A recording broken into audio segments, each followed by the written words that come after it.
પરમ પૂજ્ય સંત શ્રી ત્રિકમદાસ બાપુની પુણ્યતિથિ આપણે ઉજવવાની હોય, કારણ કે કોરોના કાળમાં આપણે 2-3 તિથિ ઉજવીને શીખ્યા, પણ બટુક ભોજન આપણે નિશાળે પોગાડી દેતા હતા, પણ આખો લે આ વર્ષે એવું નક્કી કર્યું છે સભ્યોએ કે બટુક ભોજન આપણે અહીંયા રામદરબારમાં બપોરે કરાવશું અને રાત્રે સંતવાણી કરશું. આમાં કોઈ આગળ હું હાથ લાંબો કરવા જવાનો નથી, પણ જેને હેત પ્રેતથી કે આપણે બાપુની તિથિમાં અહોભાગ્ય સહભાગી થવું છે અને એવી સદભાવના આપણને આવે તો કોઈને બંધન નથી કે મારે આ તિથિમાં 100 રૂપિયા આપવા, 500 આપવા, 1000 આપવા, જે યથાશક્તિ તિથિ આવે તે પહેલા કોઈને દેવાની થાય તો મને અથવા કોઈ સભ્યને મળી લે, પણ તિથિ અવશ્ય આપણે ઉજવણી કરવાની છે, એ પાકો છે. બાકી તો દાદા પર છોડી દેવું, કારણ કે કોઈ કાર્ય આપણે બધું જે કાર્ય કરવી છે હનુમાનજી મહારાજના સાનિધ્યમાં એની આગેવાની નીચે આપણે કાર્ય કરવી છે. આપણે કોઈ મોટા નથી, આપણે કોઈ આગેવાન પણ નથી, પણ દાદાની ઈચ્છા મુજબ જ કામ થાય છે. એ તો મેં જાણી લીધું છે અને મેં અનુભવ પણ કરી લીધો છે. અનુભવ મોટી વસ્તુ છે, શ્રદ્ધા મોટી વસ્તુ છે. તો આવનારી 10/1/2024 બુધવાર માક્ષર વદ 14 બાપુની તિથિ હોય, તેથી ભવ્ય રાત્રે સંતવાણી કરવાની છે અને બપોર બટુક ભોજન છે. જે સહભાગી થવાનું હોય એ સભ્યો થાજો. આવો હનુમાન ચાલીસા તરફ.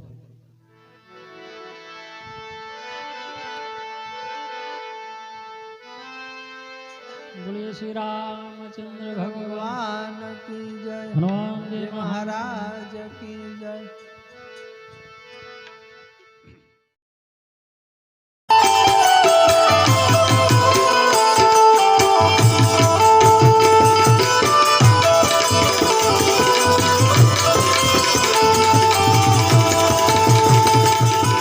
ત્યારબાદ હું હરદેવસિંહને કહીશ આ બાજુ દ્વી આવો.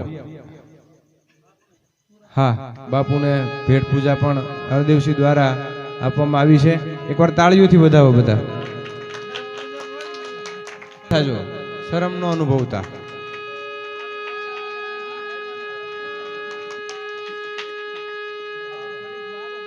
ત્યારબાદ એવા જ આપણે ગૌતમ બાપુ ઉસ્તાદ, વર્ષોથી મને જેથી ખબર છે આ 16 વર્ષ થવા આવ્યા, એ એટલા ટાઈમથી આપણી વચ્ચે તબલાની સેવા આપે છે. અને હું તો હરદેવસિંહને અભિનંદન આપું છું કે સાધુ સંતોની કદર તમે આજ કરી છે. ધન્યવાદને પાત્ર છો બાબા તમે. ત્યારબાદ મેહુલ બાપુ, જેમની પણ ખૂબ જ સારી સેવા છે આપણા અહીંયા રામદરબારની અંદર.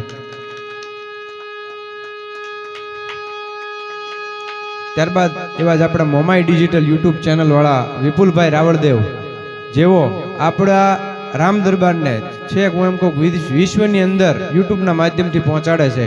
અને અમારા રાવળદેવ છે તો એમનું સન્માન પણ હરદેવસિંહ કરશે.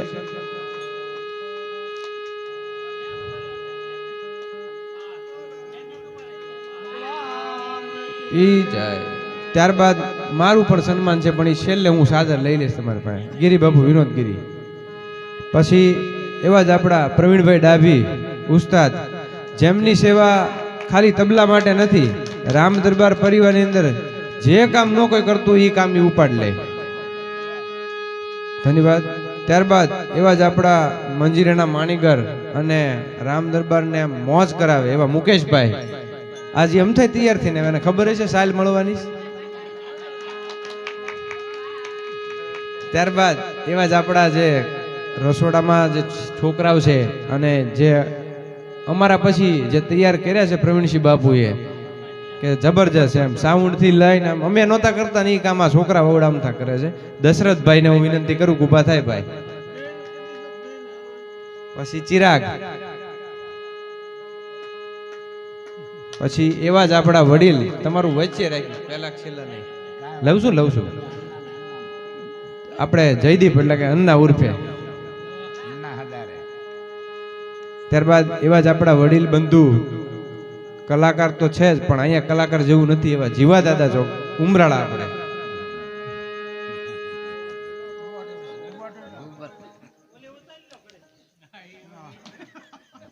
ત્યારબાદ આપણે ગોપાલ સુરદાસ, જેમની પણ ખૂબ સારી અહીંયા સેવા છે, કાયમ માટે ભજન ભાવ આપણને કરાવે છે.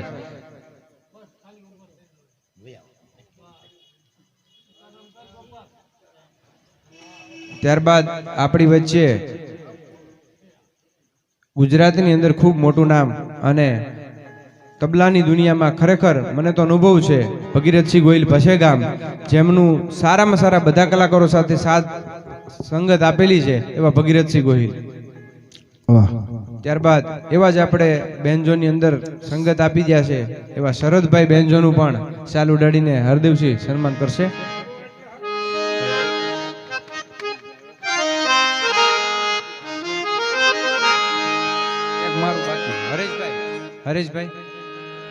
હરેશભાઈ આપણે હિંગળા સાઉન્ડ, જેમની પણ ખૂબ સારી સેવા આપણે જ્યારે પણ રામ દરબારને જરૂર પડે ત્યારે હિંગળા સાઉન્ડ અડીખમ ઊભું હોય છે. એમના વતી એમના કાકાને વિનંતી કરીશ અને હું મારી સાલ એને આપી દેજો. ના હું તો ખૂબ ખૂબ આભાર હરદેવસિંહ કાકા.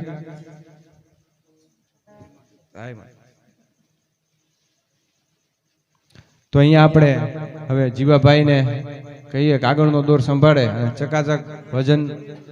હા, અને ભગીભાઈને પણ વિનંતી કરું કે ઉસ્તાદમાં આવે અને ભજનની મોજ કરાવે. જય સિયારામ.